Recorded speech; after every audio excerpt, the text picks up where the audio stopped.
Muito obrigado, Sra. Presidente, Srs. Deputados, Srs. Membros do Governo. Sobre a dívida, Srs. Deputados, Sr. Deputado Honório Novo, já aqui na sexta-feira tivemos oportunidade de explicar a nossa posição.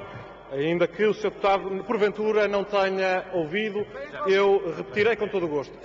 E é preciso, em primeiro lugar, enquadrar duas coisas. A dívida dos Estados era, até há não muito tempo, um investimento muito conservador, Sr. Deputado. Era um investimento que, de facto, era detido por fundos de pensões, por seguradoras. Devo-lhe dizer que 50% do Fundo de Estabilização Financeira da Segurança Social é dívida pública portuguesa.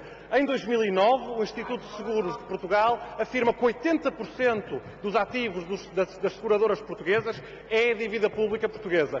E por isso é preciso perceber que, até nós começarmos a ter um risco real de incumprimento, as taxas de juros que se cobravam para os empréstimos portugueses eram taxas de juros muito conservadoras, porque, de facto, como sabe, o valor da taxa de juros está sempre associado ao risco desse mesmo investimento. E também é verdade, Sr. Deputado, conforme baixa esse risco, baixa esses juros. E nós hoje estamos a pagar um juro próximo de 3,5%, muito inferior aos tempos imediatamente anteriores ao memorando, em que nós estávamos em risco. Ao Sr. Deputado Pedro Filipe Soares, assim só posso dizer uma coisa. O Sr. Deputado, se acha que 0,75% dos juros é baixo, tem toda a razão. Mas também tem que perceber para que prazos é que o Banco Central Europeu cobra esse juro. Porque não é para prazos a 3 anos, a 18 meses, a 1 ano. É para prazos de uma noite, Sr. Deputado, a um overnight, são 6 dias. São prazos, Sr. Deputado, em que o risco de default, de facto, é muito baixo. Se acha que o Estado português se deve financiar overnight, a ir buscar dinheiro ao Banco Central Europeu, pagar ao fim de 6 dias, pagar ao fim de uma semana, Sr. Deputado, está à vontade. Mas julgo que não é uma política fiscal sustentada. Também não é uma política fiscal sustentada quando nós continuamos a precisar de nos financiar, ir aos nossos credores e dizer os senhores são os agiotas, os senhores querem roubar, e depois na semana seguinte vai-se lá. Olha, já agora, continuamos a precisar aqui de uma boa fatia de financiamento, porque o nosso déficit é 5% e a oposição não quer contar na despesa. Sr. Deputado, não me parece uma política de financiamento muito sustentada, mas porventura o Sr. Deputado terá mais sucesso com isso um dia que for chamado à responsabilidade governativa.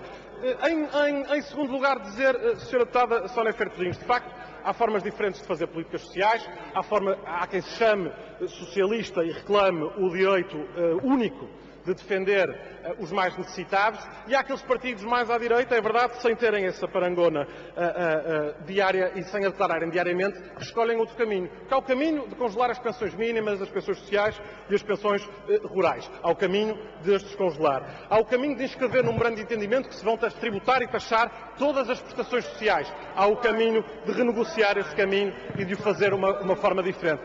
Mas quando aqui se falavam, senhores deputados, dos juros elevados e do peso grande que a nossa dívida tem, é preciso dizer também uma coisa. O peso da nossa dívida é quase a despesa com saúde e maior do que a despesa de educação. Mas é porque no passado foi gasto dinheiro por conta e à custa de dívida para pagar saúde e para pagar educação. E isso é a parte boa dessa dívida. A parte má dessa dívida é, por exemplo, Sra. Deputada Sónia Fertozinhos, o ano de 2009, o ano em que Portugal se endividou como nunca antes para baixar os impostos, aumentar os salários da função pública e com isso garantir que o país tinha mais 2 anos de governo de Sócrates, mais 2 anos de endividamento e que quando chegou a 2011 estava em muito piores condições para pedir financiamento.